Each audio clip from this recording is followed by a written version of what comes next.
Between Diddy and Epstein, there's probably several thousand hours of footage here. Yeah. Yeah. It's kind of weird that the people on those videos are lecturing the rest of us about our moral failings, isn't it? Yeah, it's weird. What is that? Well, I mean, part of how they deflect attention from themselves is by criticizing the morals of others. Yes. It's sort of like a preemptive.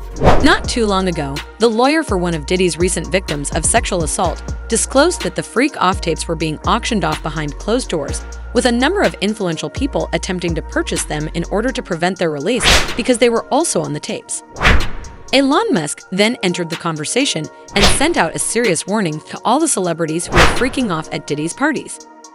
Started becoming messy because rumors are circulating that Elon recently paid millions of dollars to purchase the tapes and is more than ready to release him. It appears that he is doing this because Diddy was a major investor in his $44 billion acquisition of Twitter. But since Diddy has been embroiled in all of this, he has been attempting to get him to resign. Elon himself made a hint about this a few days ago, and at the time, people assumed he was just trolling as usual, but it turns out he actually has these tapes, and these celebrities are trembling as we speak because he isn't just a regular person they can blackmail into remaining silent. Since they know he could drop the tapes at any time, they are really freaking out. As I mentioned earlier, the only reason Elon even obtained the tapes was because they were for sale, and he was among those who paid a high price to acquire them. The rumors that the tape was for sale began. In an interview, Ariel Mitchell, a young lawyer who is currently representing one of Diddy's victims, revealed what Diddy had done to her client and the freak tape that has been making the rounds and that many believe was purchased by Elon Musk. Ariel did not identify her client, but she stated that she had met Diddy at her friend's house in 2018, but that things quickly went south after she passed out from drinking too much alcohol. Had been spiked by Diddy, according to Ariel, who said that one of his goons had sawed her with an inanimate object. Although she was still partially aware of what was happening to her, she was too weak to resist them because of what they were doing to her drink. After Diddy finished with her, he allowed his goons to have their way with her as well, and he simply watched as he pleased himself. Oh, she called me and told me a very horrific story about her and her escape from the. She told me that she was at a friend's house who had industry ties and was on the phone with Diddy, and he decided to come to the house. And when he came to the house, everything was fine, that there was another woman there who we've determined to be Christina Coram, KK, who Diddy talks about a lot as his right-hand woman, if you will, and that they were discussing her, and then that led to her being served a drink where then she started to feel woozy, and then Mr. Combs her with an inanimate object, and then actually directed another gentleman to her while he watched and pleasured. She attempted to flee the residence after hours of the constant rape and began yelling for assistance, fortunately for her. After hearing her yell, one of her neighbors went straight inside and dialed the police. She was able to escape eventually and ran out into the streets yelling and screaming, and a neighbor heard her because this happened in a quiet suburban neighborhood, if you will. So there's a witness? Yes, we have a witness. We also have a police report. As she's running out the house yelling, a neighbor saw her and invited her into the home. Okay. And it's the neighbor who then called the police, and the police did come out at that time. They also stated that they heard cars screeching, and the neighbor went outside and saw a black SUV leaving the premises very quickly. And by the time the police arrived, of course, he was no longer there. Well, was the neighbor able to identify who it was? The neighbor wasn't, only that they saw the car leaving, and Okay. they'd only described the truck. They could not tell who was inside, but she told the neighbor at the time who it was and why they were leaving so abruptly. Ariel now asserts that the police did very little to address her client's police report. She believes that Diddy bought them off. Therefore, she is looking into the situation. We have a witness. We also have a police report, and that was made in 2018, that she, when she initially filed the police report, she didn't name Diddy out of fear of retaliation, and more importantly, fear that no one would believe her. Right. So she then updated that report, and we've been working with law enforcement to have them actually look into that report, they didn't do too much. The neighbor wasn't, only that they saw the car leaving, and they'd only described the truck. They could not tell who was inside, but she told the neighbor at the time who it was and why they were leaving so abruptly. She must have been terrified. Hearing her tell this story, her voice was trembling. She was in tears.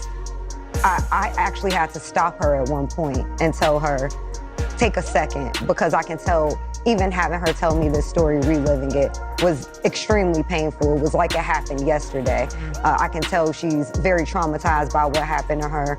She really is looking to... Ariel disclosed that someone else had contacted her to act as their representative in the sale of this bizarre footage between Diddy and a well-known celebrity, which is where the conversation became a little tangled. Got to watch the video herself, and she claims that the other well-known celebrity is even more well-known than Diddy. In addition, the individual in the video appeared to be ignorant that they were being filmed. Also was just recently contacted by someone who wanted me to essentially represent them in the sale of one of the Diddy tapes. So, which I declined that because... Wait a minute, say that again. Say that again, back up.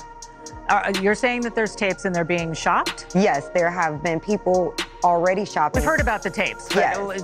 The shopping thing is... Yes, there already have been tapes leaking around Hollywood, being shopped around to individuals in Hollywood. But one particular person contacted me to shop a particular video they were in possession of, and to contact the person who was in the video to see if they were interested in purchasing the video before it became a public knowledge. I've heard this before, so like a catch and kill, correct. Wow, can you, and I guess you can't reveal the person who is on... No, I can't explain who the person was, but High profile? Mr. Combs was in the tape, and this other person is, I would venture to say, more high profile than Mr. Combs. Really? Really? And you've seen it? I've seen stills of the video. Okay. You can verify that it exists, that it's real, that the other person in the video is very visible. It's no question if it's that person in the video. And I can tell the video was in nature. Oh my, all right. So we know that he videotaped a lot of activities at his home, Diddy. And it sounds like there was probably a lot of hidden cameras as well. Is that what is being talked about? Yes, this was actually in his Atlanta home, at a home he had in Atlanta at one point.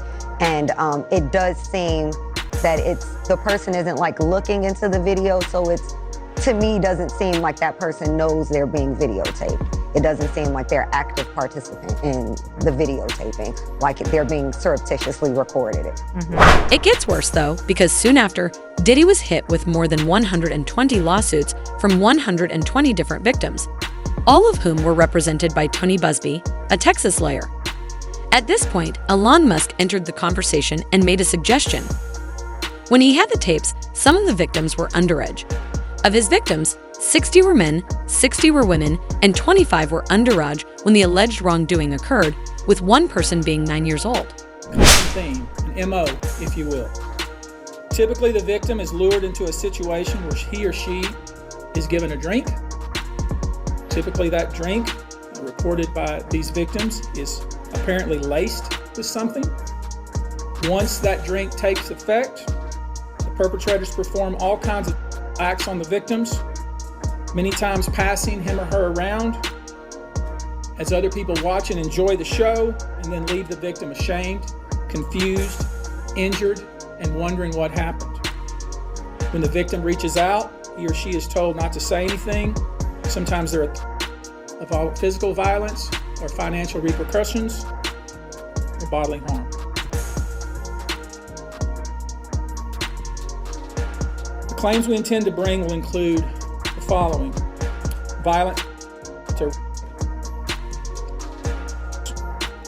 facilitated with a controlled substance, false imprisonment, compelling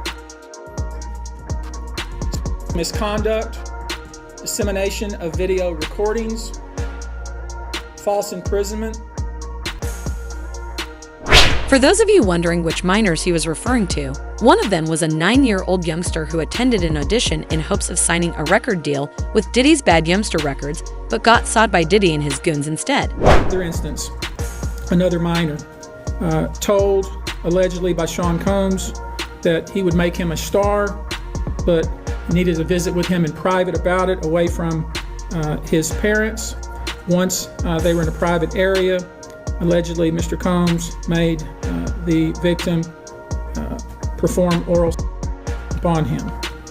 Another incident, an individual 15 years old at the time, flown to New York City to attend a party, was and then taken into a private room, allegedly in the presence of Mr. Combs, where this female individual, minor, was.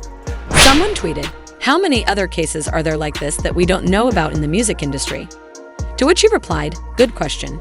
As I mentioned earlier, some people were attempting to implicate Elon in this, but he wasn't involved in any of that freak-off mess, and it's even being rumored that he's the one who purchased the freak-off tape of Diddy that Ariel Mitchell was discussing. It's really unclear why Elon would go out of his way to purchase that tape, but as is customary, detectives dug up a few receipts that may describe why it has come to light that Diddy was one of the investors who contributed millions of dollars to Elon Musk's purchase of Twitter, as reported by TMZ. Did he have a covert part in this? He was one of the investors that assisted Elon through the Bird app and fashion. Mogul spent more than $10 million on the social networking platform, but this is where things go wrong since, like everyone else, Elon no longer wants to be connected to Diddy. According to sources, he is attempting to get Diddy to terminate the deal since the crisis began.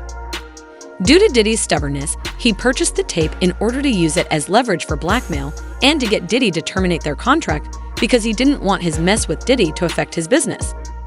Whatever he was doing, someone on Twitter pulled up the contract, clearly identifying Diddy as one of the investors, and Elon saying so many nice things about Diddy being chairman at Revolt TV. A complete list of investors in Elon Musk's Twitter deal was reported yesterday, and one investor's name that is raising eyebrows is Shah. A humorous anecdote about Diddy's investment from our book's character restriction is that during the first week of his takeover, Elle had to participate in a call with marketers to try to ease their anxiety. Here's what Musk told the head of Diddy's media company, Revolt, about his worries about the rise in racism on the platform. In addition, Elon recently disclosed in an interview that there were thousands of hours of bizarre footage between Diddy and Epstein, which led some to assume that he was among those who purchased the tape.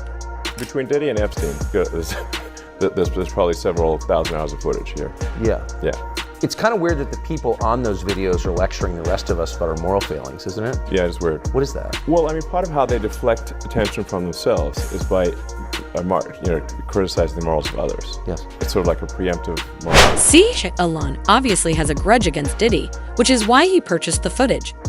He is now using it to control Diddy and will disclose it to the local media as soon as Diddy crosses any boundaries. Publication he can obtain, and as is customary, people have their own opinions about it. For example, one person claimed that Trump and Elon Musk had met Diddy and Jeffrey Epstein both publicly and privately on multiple occasions. It is well known that Diddy was Trump's hookup when Epstein had disappeared. Trump is a complete and utter creep. What do you think about Elon exposing himself? Someone else claimed that the last time I looked, Elon was receiving financial help from Diddy to buy X and was financially backing Trump on a monthly basis. Do you think Diddy actually purchased the tapes? Bendy, what should you do? Please share your opinions in the space provided below. Also, don't forget to click here to view this other extremely dirty film.